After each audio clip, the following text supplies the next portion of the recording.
Hello and welcome. Today I'm in the Tier 10 US aircraft carrier, the Midway. And I realized that I've been away from YouTube for a while, but I consider YouTube and Twitch to be more like a combo deal for me. But, this is my renewed effort in YouTube stuff. So I wanted to share this because it's an incredibly lucky game for me in the Midway. It's from the stream the other day, and it's on Land of Fire, and I spawned near the 8 cap, so I sent my torpedo bombers over there immediately. As you can see, it's a destroyer heavy game. Both sides have 5 destroyers, and I find a Benson over here immediately, so I tried to set myself up for somewhat of a cross drop, but it seems that this Benson is moving in a very predictable way, so I'm not sure if I actually need to wait for the cross drop. I mean, I wait for the second torpedo bomber squadron just in case, but I'll try my best. I'm up against the Hakuryuu. Actually, I don't think I need the second squadron. Yeah, I'm just gonna stick around for a bit and yep, goodbye Benson. First blood, devastating strike. I'm gonna keep both torpedo bomber squadrons here because maybe the Hakuryuu didn't pay enough attention, so he doesn't know which one is the important one. Meanwhile, my fighters will come around. And if you're wondering, by the way, no, actually, let's talk about the gearing first, because that's the ship I'm gonna drop on. Also, the Hakuryuu wasn't paying enough attention to his fighters, so he just let me strafe them away. But it seems that this gearing is moving in a similarly predictable way, although I do mess up the drop a bit, but it does buy me time.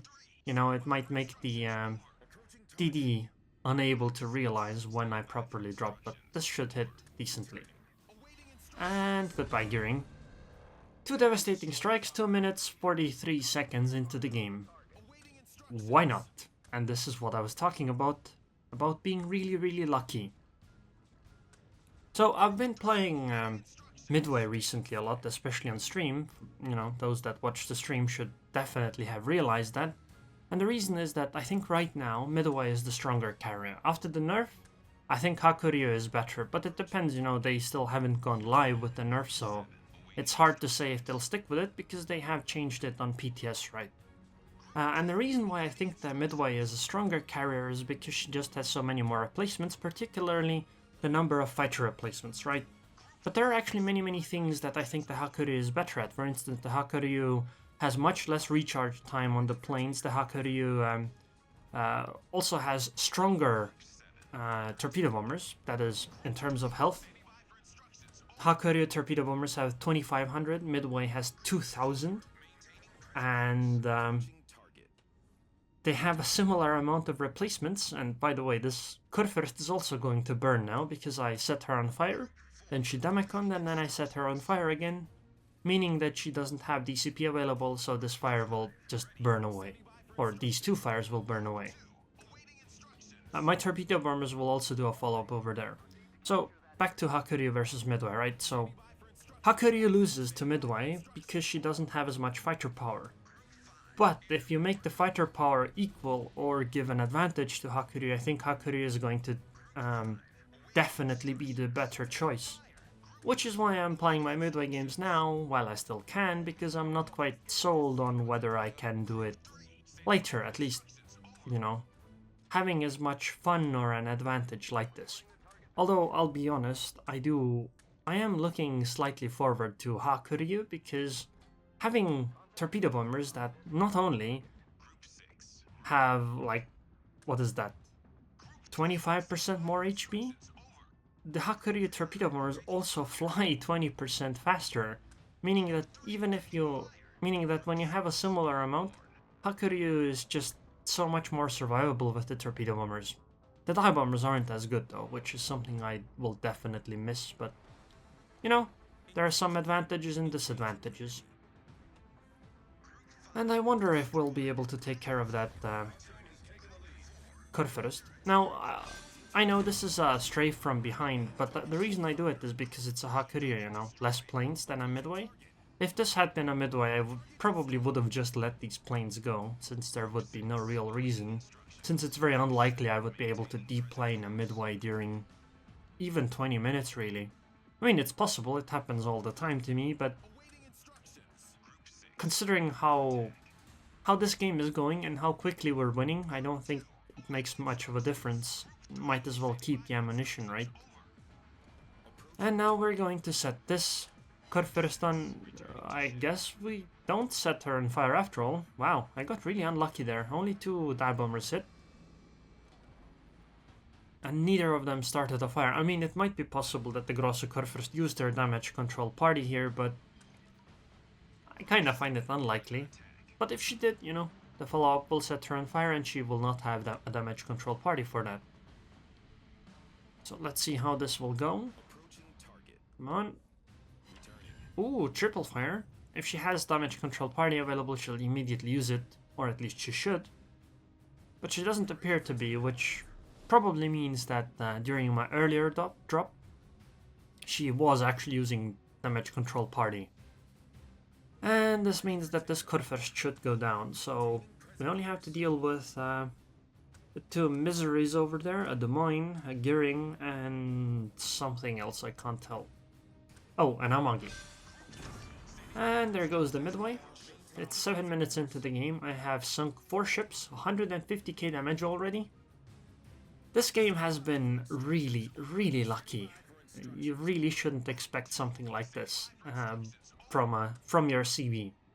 If you're wondering what you could do against stuff like this, well, first of all, the destroyer should try to dodge, even a little bit. Turning into the torpedo bombers would have helped immensely.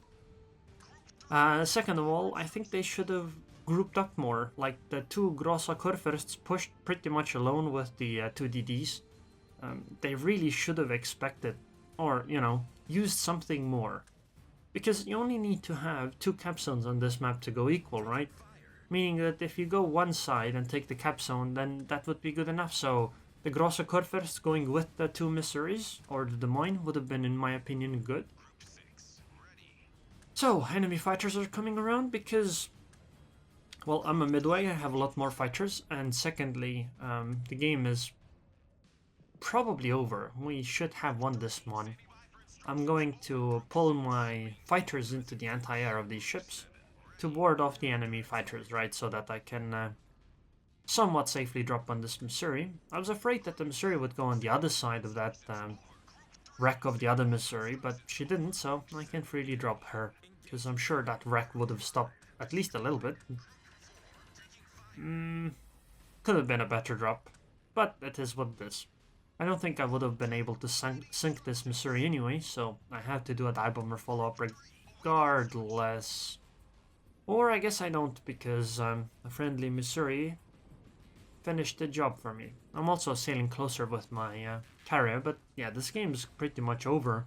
At this point, I'm even wondering if I should try to defend my teammates with my fighters, because if the enemy carrier somehow takes them out, that might give me more chance to farm damage, right? And everybody likes farming damage. Okay, by the way, you guys should probably expect more Midway content, because I've been playing her quite a bit recently. Even not only on stream, but like off stream as well. In fact, I think most of them have been off stream. I'm gonna drop this Des Moines, or sorry, Amagi. I'm gonna drop both squadrons at the same time because she's next to a Des Moines, you know. You really... Oh, wow. Well, 18,000 damage with HE dive bombers. 3 fires too. She's gonna damage con, of course, but reason I drop both at the same time is because if that's a Des Moines that maybe uses defensive anti-air, one squadron would be shot down completely before it manages to drop. So I wanted to just make sure that that wouldn't happen. Because if one squadron gets shot down completely, you know, I only have one squadron left over, so I can't exactly go do a follow-up since the same thing would happen. Okay, I need one more ship to sink to get my Kraken. I guess I could go for the gearing, because I'm not sure if I can make it to the Amagi in time.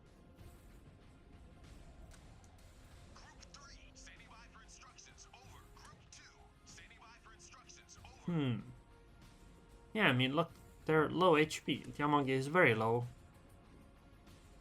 I guess if I go here, then the drop is going to be on the Des Moines.